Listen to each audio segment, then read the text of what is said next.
अभी तक आपने सुना। रास्ते में उसने कमिश्नर को फ़ोन करके मिलने को कहा तो उन्होंने नेक्स्ट डे मॉर्निंग का टाइम दिया।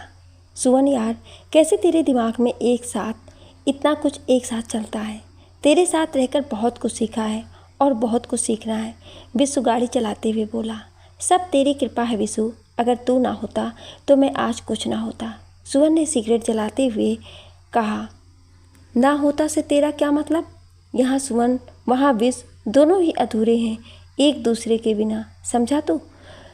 बातें करते करते दोनों घर जा पहुँचे। गाड़ी पोर्च में खड़ी करके दोनों अंदर पहुँचे तो दोनों ड्राइंग रूम में देखकर ठिठक गए और एक दूसरे का मुंह देखने लगे। अब आ गए। ड्राइंग रूम में सब बैठे एक दूसरे से बातें कर रहे थे।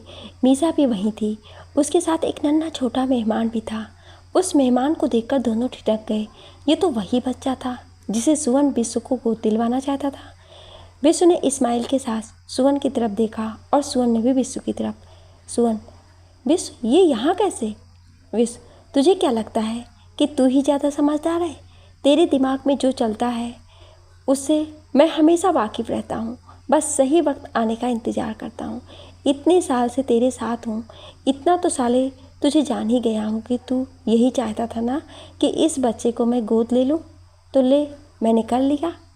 अरे यार बता तो देता, बिन बताए ही तूने। सुवन इतना ही बोल पाया। इससे पहले वो और कुछ बोलता, विश्व ने उसे गले से लगा लिया और बोला, बस यार, मेरे घर में खुशियाँ लाने के लिए तेरा बहुत बहुत शुक्रिया। मैं कभी नहीं ये कदम उठा पाता अगर तू मुझे हौसला नहीं देता। मीसा बच्चे को गोद में लिए हुए आई और लाकर विश्व की गोद में थमा दिया और बोली, अब तुम दोनों आ ही गए हो तो कल इसका नामकरण कर दे, क्योंकि अब तक इसका नाम ही नहीं पता है क्या है। ठीक है, कल पंडित जी को बुला लो और सब दोस्तों को न्योता दे दो। कल छोटे सरकार का नामकरण कर देते हैं, कहकर सुमन हंस दिया। नहीं पापा, कल हम सिर्फ परिवार के साथ नामकरण करेंगे और दोस्तों को न्योता उस दिन देंगे जिस दिन सौम्या आंटी ठीक होकर घर आ जाएंगी, कविश बोला। कविश की बात सुनकर सुवन को ऐसा लगा कि आज उसकी दुनिया पूरी हो गई है। दादी, तच, अनु और कविश को अपने आजू बाजू बिठाए प्यार से उनके सर पर हाथ फेर रही थी। आज पूरा घर खुशी से महक रहा था और इसी खुशी में माँ ने महज से खीर बनाई थी जो विश और सुवन को बहुत पसंद थी। खाना खाने के बाद सब अपने अपने कमरे में जाने के लिए उठ खड़े हुए तो सुवन कविश से बोला, कविश बेटा, जब तक इनका कमरा रेडी नहीं हो जाता तब तक मैं तुम्हारे साथ सोना चाहूँगा और ये दोनों मेरे रूम में सोएंगे।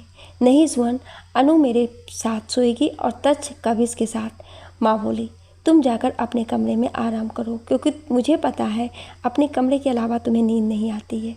ठीक है माँ, तुम सुबह टाइम पर सब रेडी हो जाना, मैं सोने जा रहा हूँ, कहकर सुवन अपने कमरे की तरफ चला गया।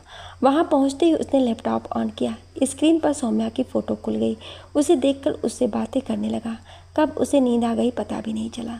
सुबह जब उसको जगाने के लिए माँ ने अनु को उसके कमरे में भेजा तो लैपटॉप खुला था। जैसे ही अनु ने उसे बंद करने को हाथ बढ़ाया, उसका स्क्रीन टच होते ही ऑन हो गया। सामने सौम्या की फ़ोटो थी। फ़ोटो देखकर अनु एकदम चौंक गई। उसे बहुत गुस्सा आया।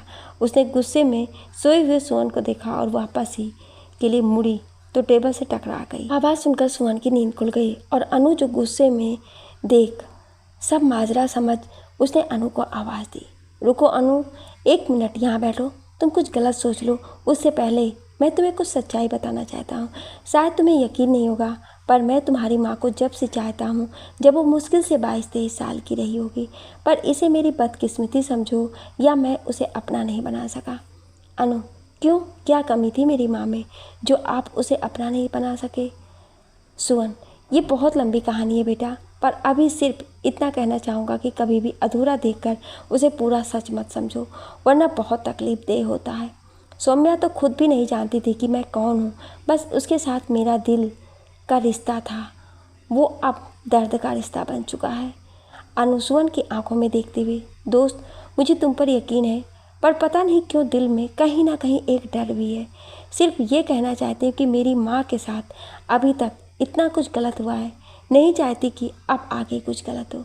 सुवन उठा, अनु के पास आया और उसके सर पर हाथ रखकर बोला, बेटा, अब तक उसके साथ बहुत गलत हुआ। शायद वो सौम्या की नीयत ने लिखा था, पर अब उसके साथ आगे कुछ भी गलत नहीं होने दूंगा, इसका भरोसा रख सकती हो तुम।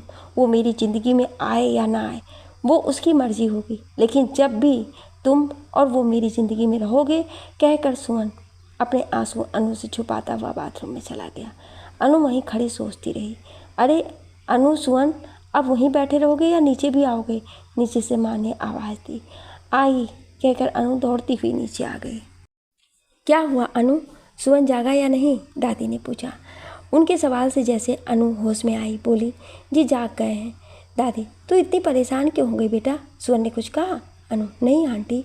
दादी, पहली बात तो ये, मुझे आंटी कहना बंद करो। इस घर में सब मुझे दादी कहते हैं, तुम भी मुझे दादी कहो, समझी? अनु, जी दादी। पता नहीं दादी, सुमन अंकल को देखकर ऐसा क्यों लगता है कि वो अपने अंदर बहुत कुछ छिपाए हुए हैं। दादी, सही कह रही है बेटा, इसके अंदर ऐसे ऐसे दर्द छुपे हैं जो सिर्फ वो और मैं ही जानते हैं। अनु, मैं भी जानना चाहती हूँ दादी। दादी, तो वक्त का इंतज़ार कर बच्चे, तुझे खुद ब खुद पता चल जाएगा।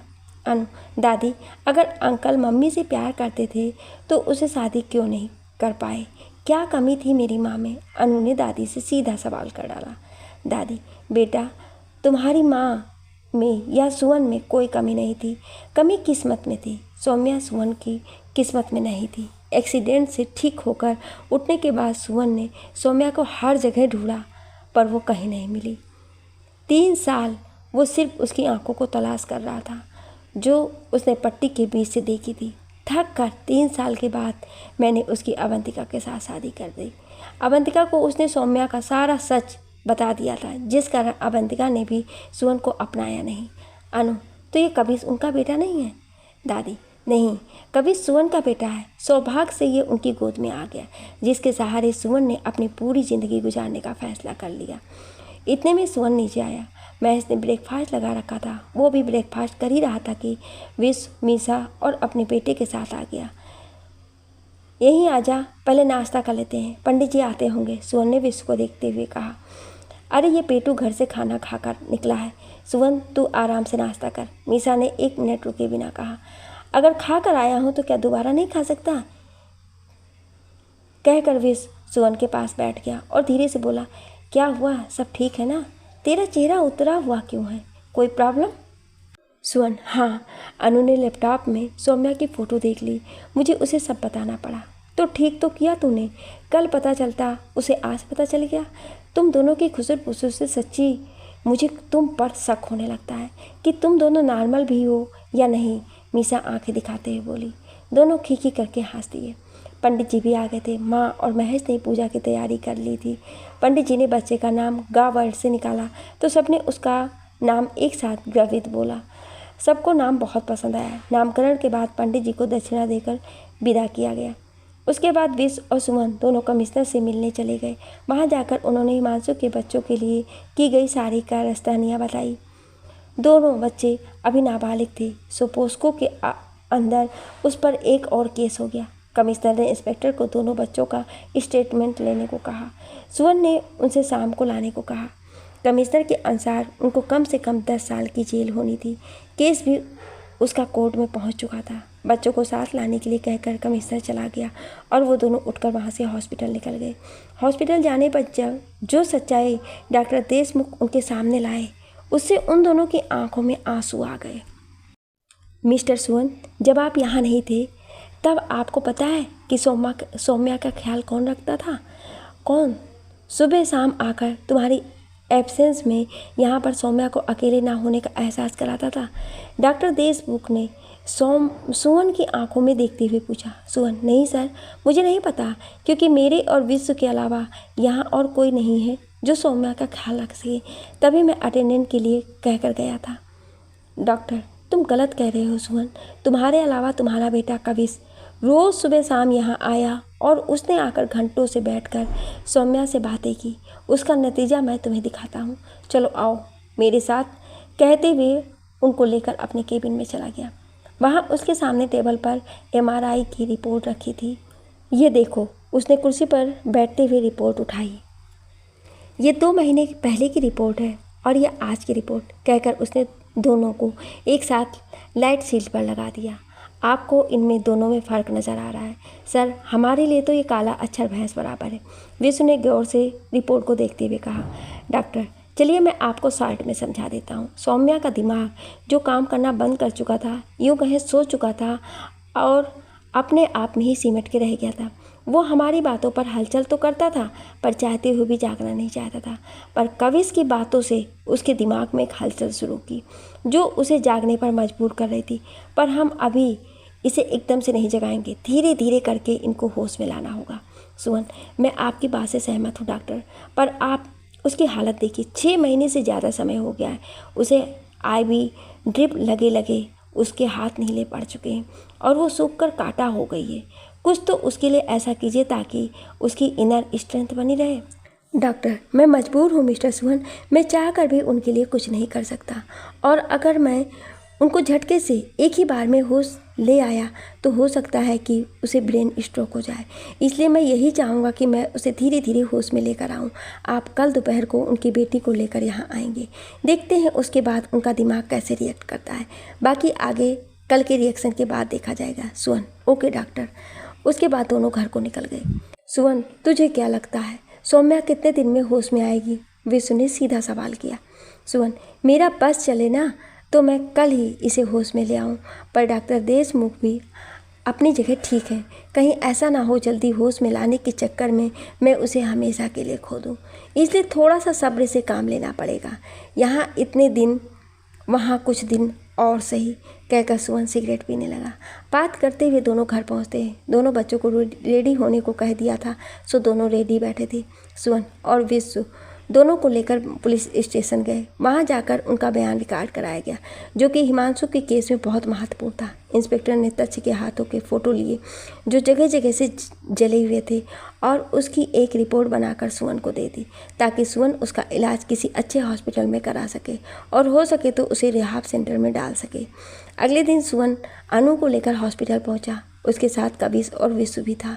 कविश ने जाते ही सौम्या के हाथ पर हाथ रखा और बोला, माँ, मैं कल तुम्हारे पास नहीं आ पाया, प्लीज़ मुझे माफ़ कर दो।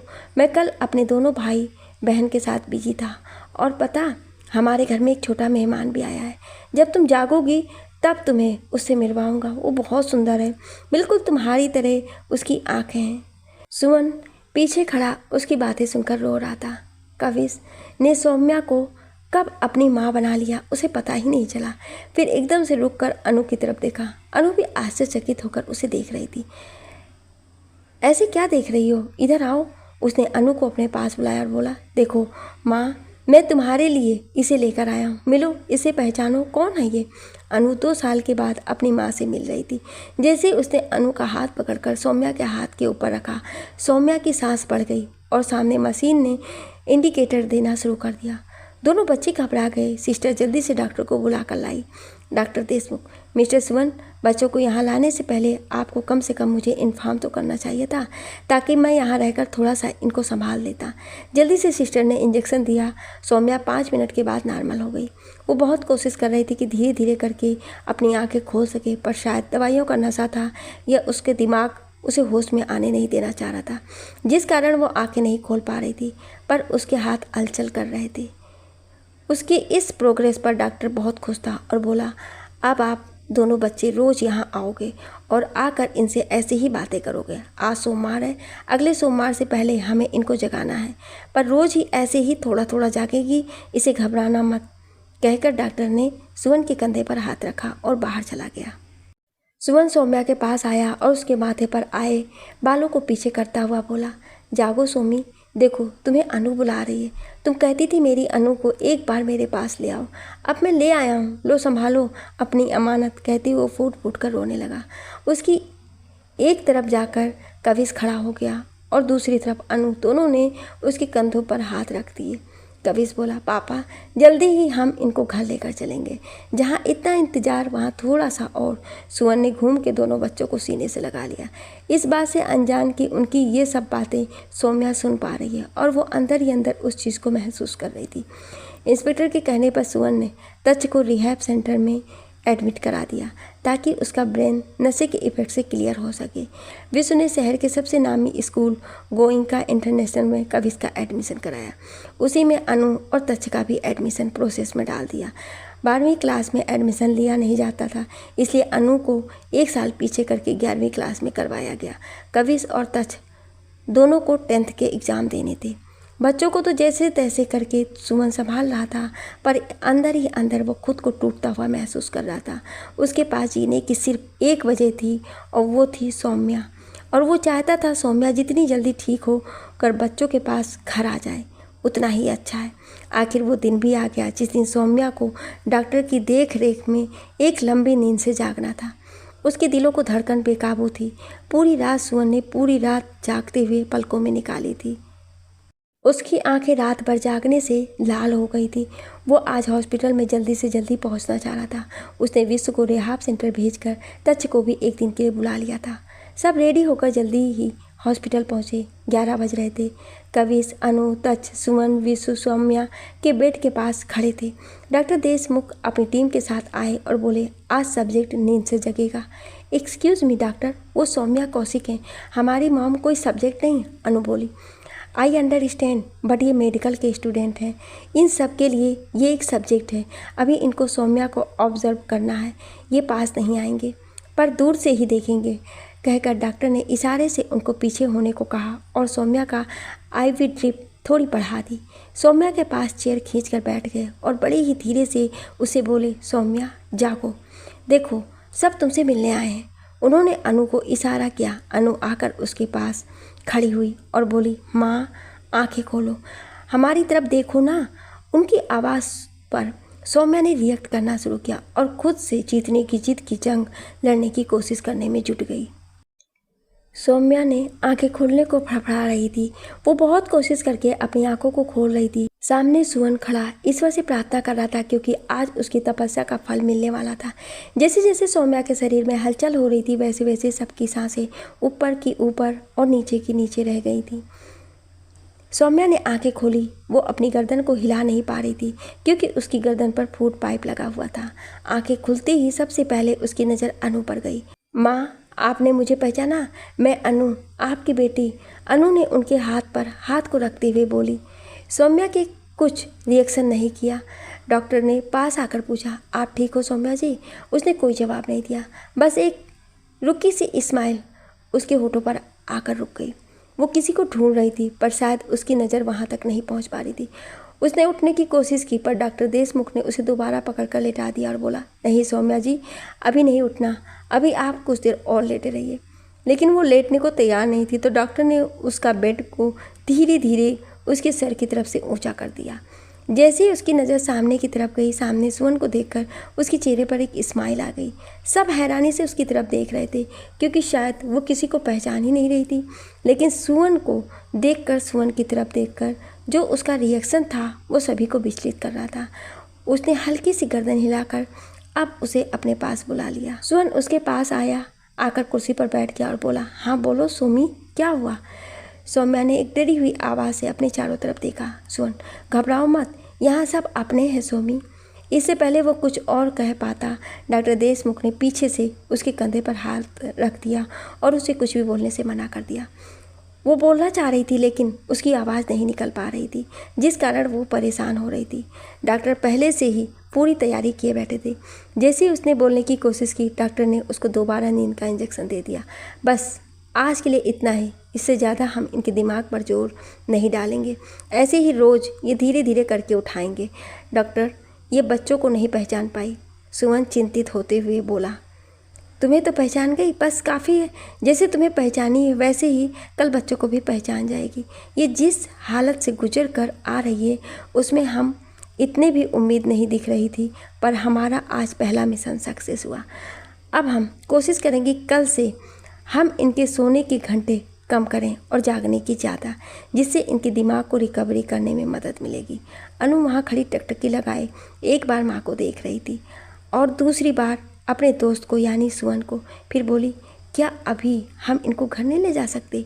डॉक्टर, नो, इतनी जल्दी तो बिल्कुल नहीं, कम से कम 1 महीना और उसके बाद ही देखते हैं कि कब तक ये घर जाने के लायक होती हैं। दूसरी तरफ इंस्पेक्टर शेखर पूरी तरह से ठीक होकर अपने परिवार के साथ अपने घर चले गए। उन्होंने जाते हुए सुवन से मिलकर उनका शुक्रिया अदा किया। शेखर के पापा देशराज हाथ जोड़ते हुए भीगी पलकों से बोले, अगर तुम नहीं होते तो शायद शेखर भी जीवित ना होता। सुवन ने उनके हाथों पर हाथ रखकर उनके आंसू साफ किए। फिर शेखर की तरफ घूमकर सुवन ने उसे गले लगाते हुए कहा, इंस्पेक्टर शेखर, आप मेरी जिम्मेदारी थी, मैंने अपनी जिम्मेदारी पूरी की, ना कि आपके ऊपर कोई एहसान किया। बस एक रिक्वेस्ट है तुमसे, जब भी प्रार्थना करना सौम्या के लिए एक बार भगवान के आगे विनती जरूर कर देना। शेखर, जी जरूर मिस्टर शर्मा।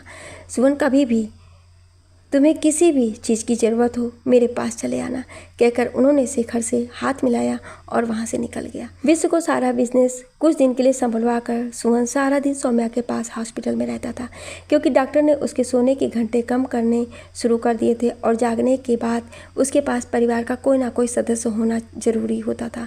सौम्या को स्पेशल वार्ड में शिफ्ट किया गया था। यहाँ वो हर पल डॉक्टर देशमुख की नज़रों के सामने रहती थी। सुवन दिन भर उसके पास बैठा उससे बातें करते रहता था। शाम को बच्चे भी कुछ देर के लिए आ जाते थे तो उस वार्ड की रौनक ही कुछ और होती। सौम्या धीरे धीरे अच्छा नॉर्मल बिहेव करने लगी। एक दिन डॉक्टर सौम्या का चेकअप कर रहा था। सुवन उसके सामने खड़ा था। सुवन की तरफ देखते हुए उसे आंख मार दी। सुवन शर्मा कर रह गया। डॉक्टर बोला, सौम्या जी, आप इनको जानते हो? सौम्या, हाँ जी बिल्कुल, ये वही लड़का है जिसकी मैंने कुछ साल पहले अच्छे से मदद की थी। सुवन एकदम चौंक गया, क्योंकि ये बात माँ और विश्व के सिवा किसी को नहीं बताई थी। डॉक्टर, तो तुम उससे दोबारा मिली या नहीं? सौम्या, नहीं मिल पाई सर, क्योंकि जब मैं उससे मिलने गई तब तक वो डिस्चार्ज हो गया और मेरी शादी हो गई थी। Doctor, very good progress Saumya.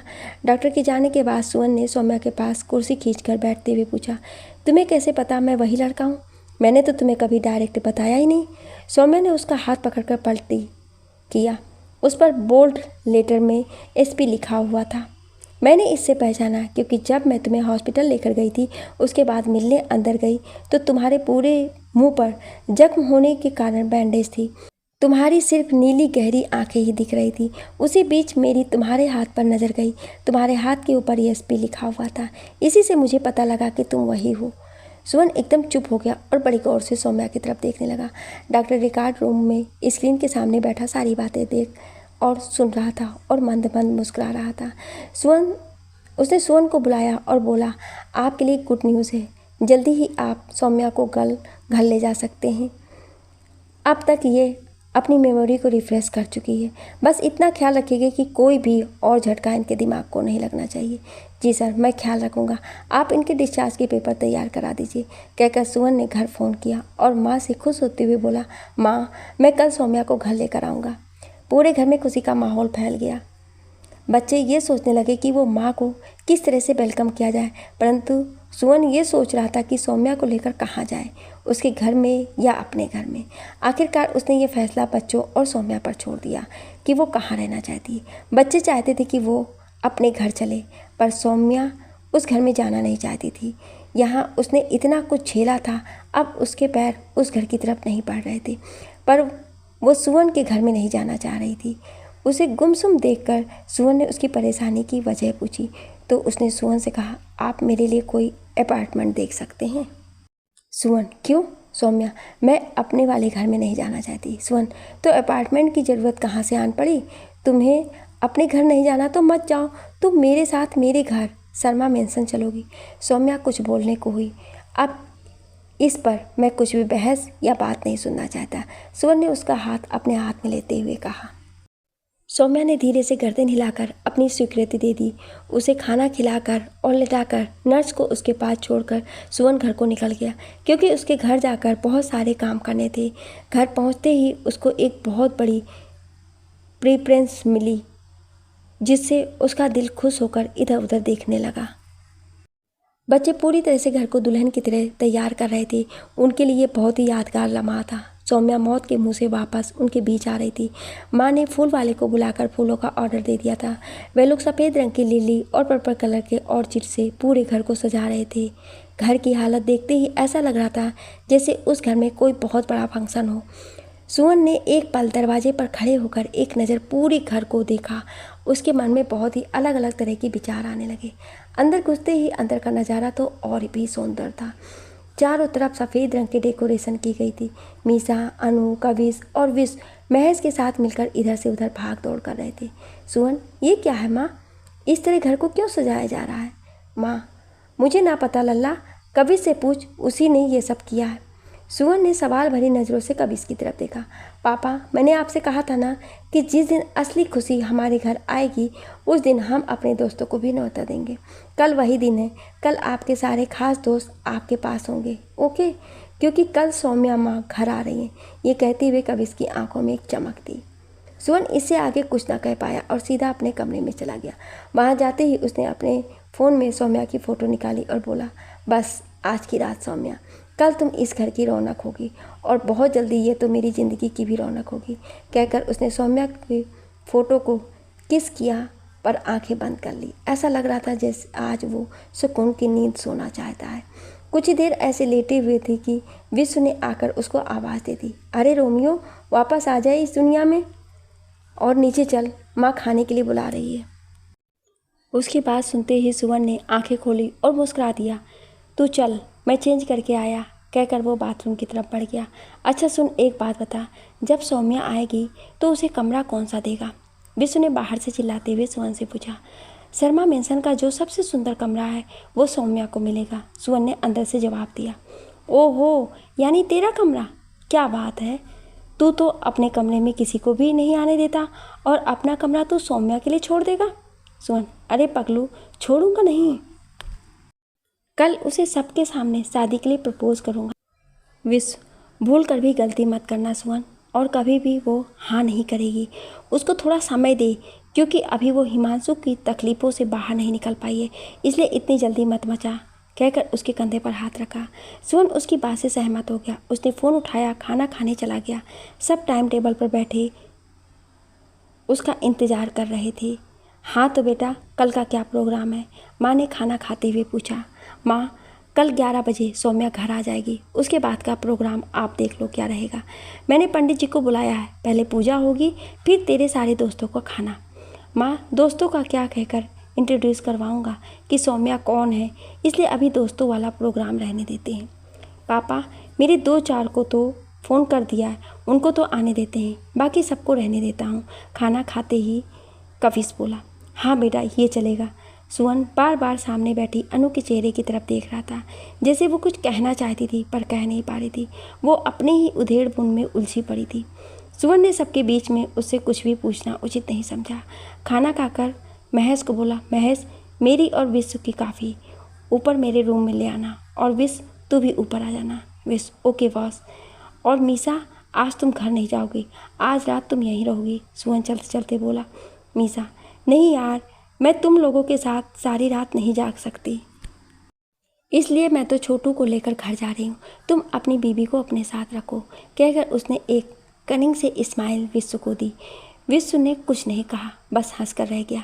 सुवन ने ऊपर कमरे में जाते ही सिगरेट जला ली। यार, अब तेरी क्या टेंशन है जो तू अपना कलेजा फूंक रहा है? विश्व अंदर कमरे में आते हुए बोला। पता नहीं, एक अजीब सा डर है जो ये समझ नहीं आ रहा है किस वजह से है। आज सब मेरे पक्ष में ठीक चल रहा है, लेकिन फिर भी कहीं ना कहीं कुछ है जो मेरे दिमाग को महसूस तो हो रहा है पर समझ नहीं आ रहा है। महज काफ़ी लेकर आया, रख कर जाने लगा तभी सुवन बोला। महज, माँ के साथ वाला कमरा सौम्या के लिए रेडी करा देना। महज, जी सर, वो पहले ही रेडी हो चुका है। माँ जी और कविश बाबा ने उस कमरे को दिन में ही तैयार करवा दिया था। सुवन, गुड, कहकर काफ़ी उठा ली। विश, पता है सुवन, तेरा बेटा ना तेरे से भी 4 कदम आगे है, तू जो सोचता है वो कर भी जाता है। सुवन, होगा क्यों नहीं, खून तो मेरा ही है, मेरी परछाई है। गलत कह रहे हो पापा, पीछे से आकर कविश बोला। उस कमरे को तैयार कराने में तच और अनु ने मेहनत की है, मेरा उसमें 1% भी रोल नहीं है। अनु का नाम सुनते ही सुवन को कुछ याद आ गया। उसने अपनी काफ़ी उठाई और बालकनी की ग्रिल के साथ जाकर टेक लगाकर खड़ा हो गया और बोला, कविश, तुम्हारी अनु से कोई बात हुई क्या? कविश, नहीं पापा, किस बारे में?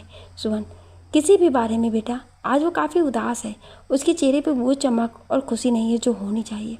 कविश, पापा, ये बात मैंने भी महसूस की थी और मुझे लगा कि शायद उसकी तबीयत ठीक नहीं है। कोई बात नहीं बेटा, चलो मैं देख लूँगा, अब तुम जाकर सो जाओ, काफ़ी रात हो चुकी है।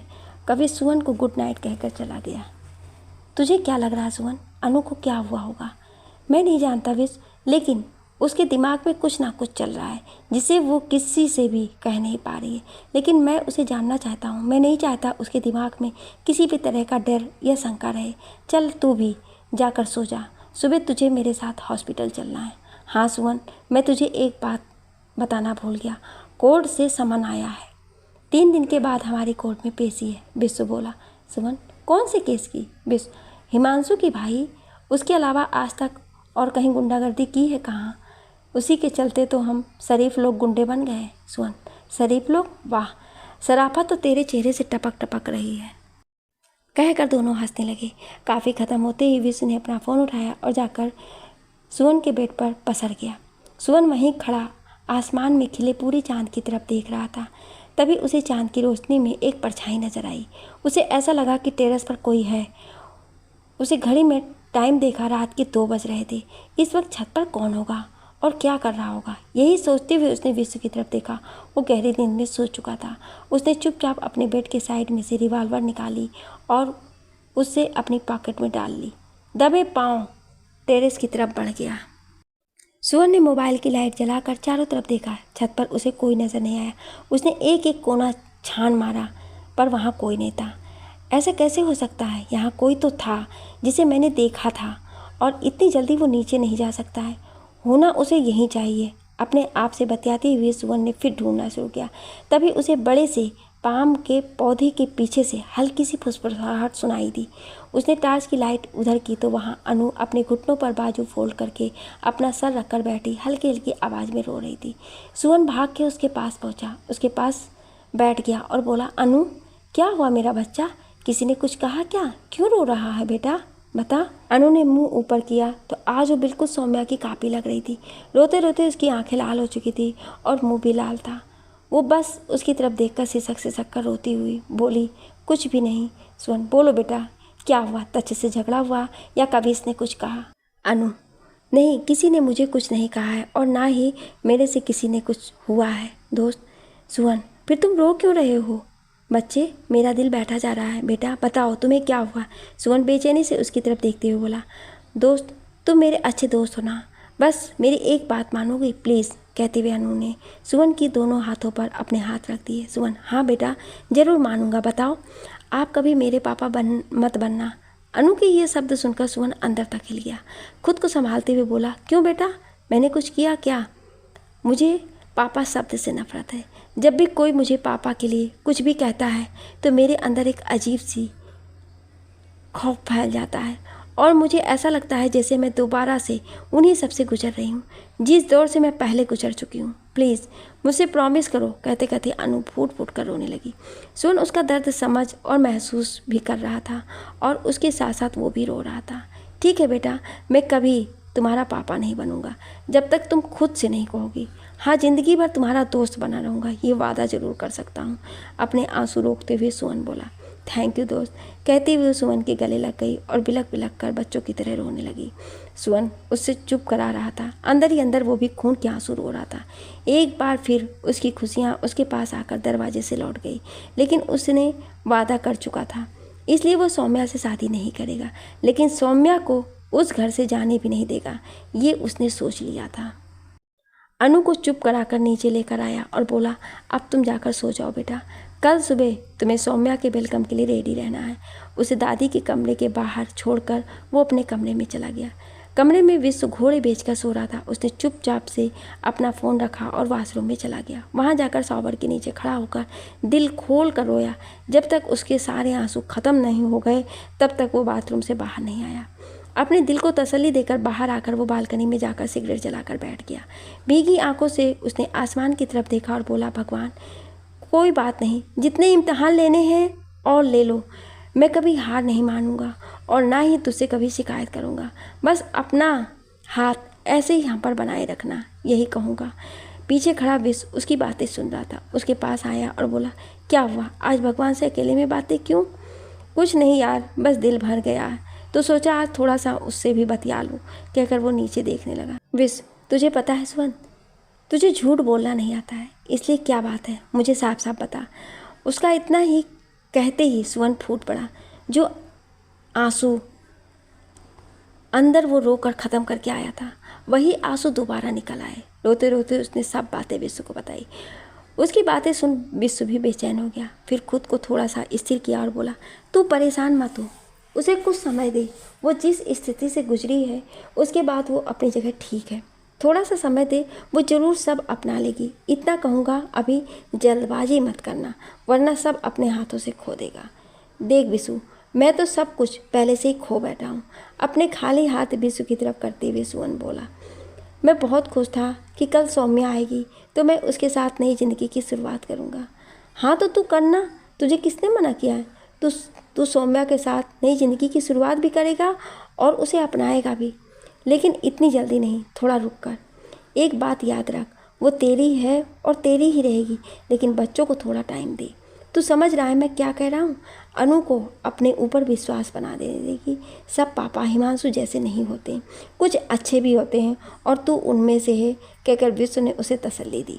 चल अब सो जा, 4:30 बज गए, सुबह तुझे जल्दी उठकर बाकी काम भी निपटाने हैं, कहकर विश्व ने उसका हाथ पकड़ा और उसे जाकर बेड पर लिटा दिया।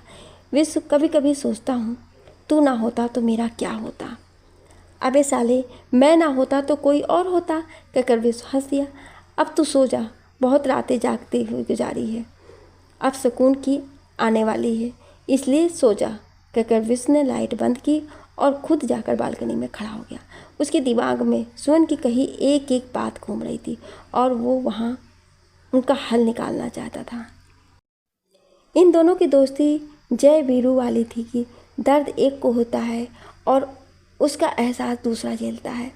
सोचते सोचते विश्व को शायद कोई रास्ता मिल गया। उसके चेहरे पर एक स्माइल आ गई और वह चुपचाप जाकर लेट गया।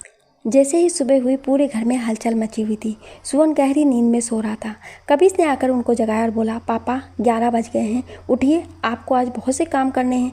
कहते हुए उसने उनके पास आकर हिलाया। उसकी आवाज़ सुनकर हड़बड़ा कर सुवन उठ गया और बोला, बस बेटा 10 मिनट में नीचे आता हूँ। पता नहीं इतनी देर तक कैसे सोता रह गया मैं, खुद में बोलते हुए सुवन वॉशरूम में चला गया।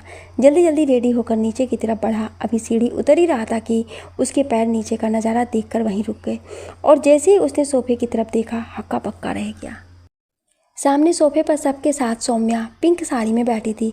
उसे देखकर ऐसा लग रहा था जैसे सेमल के फूल को ओस की बूंदों ने ढक लिया हो। इतने लंबे समय की बीमारी ने उसके मुंह की रौनक छीन ली थी, पर एक अलग सा खिंचाव आज भी उसके चेहरे पर था जो किसी को भी अपनी तरफ आकर्षित कर सकता था। सौम्या, तुम यहाँ कैसे? सुवन ने अचंभित होते हुए पूछा। तुम तो कुंभकर्ण बनकर सोते रहोगे तो किसी को तो सौम्या को लाना था, सो ये काम भी आपके दासों ने कर दिया। जिस अंदाज में विश्व बोला, सब हंस पड़े। जैसे ही सुवन की नज़रें सौम्या से मिली, सौम्या हल्के से मुस्कुराकर नज़रें झुका दी। उसका वो शर्माना दिल को हिला गया। वो वहीं जड़वत खड़ा हो गया, सौम्या को देखता रहा। अब यहीं खड़ा रहेगा या पूजा भी शुरू करवाएगा? पंडित जी कब से बैठे तेरा इंतजार कर रहे हैं, कहते हुए माँ उठी और मंदिर में जाकर पूजा का सामान उठाकर महज को पकड़ाने लगी। पूजा में सौम्या के साथ तच, अनु और कबीर बैठे थे और बाकी सब सामने। सुवन की नज़रें सौम्या की तरफ ऊपर से हटी नहीं रही थी। वो एक टक लगाए सौम्या को देखे जा रहा था। विश्व ने कोहनी मारी और बोला, बस कर यार, आंखों से ही क्या खा लेगा? उसकी बात सुन झेप कर सुवन नीचे देखने लगा। सब कुछ बहुत अच्छे से निपट गया। रात को डिनर करके सब दोस्त अपने अपने घर को रवाना हो गए। आज अनु सौम्या के कमरे में शिफ्ट हो गई। पूरी रात वो सौम्या से बातें करती रही। अगले दिन सुबह शर्मा मेंशन का पूरा माहौल ही बदला हुआ था। डॉक्टर ने सौम्या को ज़्यादा घूमने से मना किया था, फिर भी वो धीरे धीरे करके पूरे घर घूम घूम कर देख रही थी। जैसे ही किचन में आई, वहीं खड़ी होकर महज को इंस्ट्रक्शन देने लगी। दादी ने उसको खड़ा देखकर कुर्सी मंगवाकर महज के पास ही बिठा दिया और बोली, खड़े रहने से अच्छा यहाँ बैठकर इसको इंस्ट्रक्शन दो ताकि तुम थक ना सको और ये भी अपना काम करता रहे। बच्चे सुबह उठकर रेडी होकर नीचे आए। संडे के कारण उनको स्कूल नहीं जाना था तो सब एक साथ बैठकर ब्रेकफास्ट करने लगे। माँ, बस आपने बनाया है? अनु ने पूछा। नहीं बेटा, मैंने नहीं बनाया है, महज अंकल ने बनाया है, मैंने तो सिर्फ बताया है। अनु सौम्या से जितना बोलने की कोशिश कर रही थी, तच उतना ही चुप चुप सौम्या की तरफ देख रहा था। उसी नज़रों में शिकायतें थीं, पर वो किसी को जाहिर नहीं कर रहा था। ये बात सुवन ने कल भी नोटिस किया था, पर वो कल उसे कुछ बोलना नहीं चाह रहा था। तच, तुम ब्रेकफास्ट करके ज़रा मेरे पास आना, मुझे तुमसे कोई काम है। सुवन नाश्ता करते हुए बोला। कहाँ? नपे तुले शब्दों में तच ने जवाब दिया। नीचे मेरे ऑफिस में, सुवन बोला। हाँ कहकर तच नाश्ता करने लगा। नाश्ते के बाद सुवन जाकर ऑफिस में कुर्सी पर बैठ गया और अपनी फाइलें देखने लगा। तच उसके सामने आकर बैठा और बोला। हाँ जी। सुवन, बेटा एक बात बताओ, तुम सौम्या से बात क्यों नहीं करते या उससे इतने कटे कटे क्यों रहते हो? क्योंकि मुझे किसी से बात करना पसंद नहीं। क्यों? बस मेरा मन नहीं करता है। आपको करनी है तो आप करो और मुझे आप फोर्स मत करो, कहकर तच वहाँ से उठकर चल दिया। सुवन से जाते हुए देखता रहा, कुछ नहीं बोला। 2 दिन बाद हिमांशु के केस की सुनवाई थी। सुवन और विश्व दोनों वहाँ जाते हैं। उन्होंने अपने स्टेटमेंट कोर्ट में रिकॉर्ड करवाए। अगली सुनवाई 2 दिन बाद थी, जिसमें उनको तच, अनु और सौम्या को लेकर जाना था। सुवन सौम्या को अपने साथ नहीं ले जाना चाहता था, पर कोर्ट का प्रेशर था, सो डॉक्टर को भी परमिशन देनी पड़ी और पुलिस प्रोटेक्शन के साथ वो सौम्या को वहाँ लेकर के गया। सौम्या को देखते ही हिमांशु भड़क गया और बोला, तू जैसी औरत इसी लायक होती है। और उसके वकील से सारी अदालत के सामने उल्टा सौम्या पर ही चरित्रहीनता का इल्जाम लगाना शुरू कर दिया। उसी कारण उससे बदला लेने के लिए हिमांशु को ये कदम उठाने पड़े। उसका वकील बोले जा रहा था। सौम्या उसकी बातों से परेशान हो गई और वो वहीं विटनेस बॉक्स में बैठ गई और रोने लगी। लेडी पुलिस ने उसे उठाया और बाहर कुर्सी पर सुवन के पास बैठा दिया। उसके बाद एक एक करके सबके बयान कोर्ट में दर्ज किए गए। जब अनु ने अपने और तच पर किए गए हिमांशु के अत्याचारों के बारे में कोर्ट में बताया तो कोर्ट में बैठे हर एक आदमी की पलकें भीग गईं। जितने भी वहाँ बैठे थे, जब उन दोनों बच्चों पर आप बीती सुन रो रहे थे, लेकिन हिमांशु को उन सब बातों से कोई फ़र्क नहीं पड़ रहा था। हिमांशु को आईपीसी की धारा 307, 320, 372, 403 आदि के अंतर्गत उम्र कैद की सज़ा मिली और डॉक्टर विवेक को 20 साल की उनकी डिग्री निलंबित कर दी गई। मरियम को भी 20 साल की सज़ा दी गई। उनकी सज़ा से सब संतुष्ट थे। समय अपनी गति से धीरे धीरे चल रहा था। शर्मा मेंशन पूरी तरह बच्चों की हंसी से आबाद हो चुका था। सब खुश थे। सुवन ने अनु से किए वादे के चलते सौम्या से थोड़ी दूरी बना ली थी, जिसे सौम्या भी महसूस कर रही थी। एक रात खाना खाकर सुवन ऊपर छत पर चला गया और वहाँ झूले पर बैठकर सिगरेट पीने लगा। तभी पीछे से सौम्या ने आकर उसके गले में बाहें डाल दी। सुवन एकदम चौंक गया। उसने मुंह घुमाकर पीछे सौम्या को देखा तो बोला, तुम अभी तक सोई नहीं? नहीं, नींद नहीं आ रही थी और तुमसे कुछ पूछना था। जवाब दोगे सुवन? सुवन जानता था सौम्या क्या पूछने वाली है, फिर भी बोला, पूछो, और उसका हाथ पकड़कर उसे अपने बराबर झूले पर बिठा लिया। तुम आजकल मुझसे इतना कटे कटे क्यों रहते हो? क्या प्यार कम हो गया है क्या, कि कोई और बात है? सुवन 1 मिनट के लिए चुप हुआ। उसने आसमान की तरफ देखा और बोला, सौम्या, प्यार कभी कम नहीं होता, वक्त के साथ बढ़ता है और हमारा प्यार वही नहीं जो कुछ दिन के बाद कम हो जाए। प्यार तो बहुत करता हूँ, तुम्हें अपना भी बनाना चाहता हूँ, पर ना तो मैं ये रिश्ता अपने लिए बनाना चाहता हूँ ना तुम्हारे लिए, बल्कि मैं ये रिश्ता बच्चों के लिए बनाना चाहता हूँ। हम दोनों के बीच जो प्यार है वो कभी कम नहीं होगा, कहकर उसने सौम्या को अनु से किए हुए वादे के बारे में बताया। सौम्या कुछ नहीं बोली और रोते रोते उठकर सुवन के गले लग गई। सुवन प्यार से उसका सर सहलाता रहा और बोला, इस दिल में कल भी तुम थी, आज भी हो और कल भी रहोगी। तुम्हारे सिवा इसमें कोई भी नहीं आएगा। मुझ पर तुम्हारा हक हमेशा रहेगा। अब तुम रोना बंद करो और जाकर सो जाओ। सौम्या ने बिना कुछ बोले पनीली आंखों से उसकी तरफ देखा और चुपचाप नीचे चली गई। सुवन भी वहीं झूले पर बैठा सिगरेट फूंकता रहा। वक्त का पहिया घूमता रहा। सुवन और सौम्या पर भी उम्र अपना पंजा जमा चुकी थी। बालों की सफ़ेदी उन दोनों को और भी खूबसूरत बना रही थी। 10 साल बाद आज अनु अमेरिका के एक अच्छे कॉलेज में मनोचिकित्सक की पढ़ाई पूरी करके इंडिया लौट रही थी।